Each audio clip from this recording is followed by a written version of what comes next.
Hello दोस्तों, राधे राधे। मैं माला प्रजापति हमारे यूट्यूब चैनल में सभी दर्शकों का स्वागत करती हूँ, अभिनंदन करती हूँ।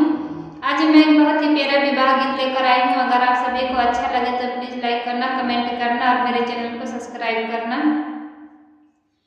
बेरिया की बेरी तुम्हें भरजिए बाबा, अरे भरजिए बाबा, अरे झंझरे माड़वा जीनी छाया रे लालनवा, अरे झंझरे माड़वा जीनी छाया रे लालनवा।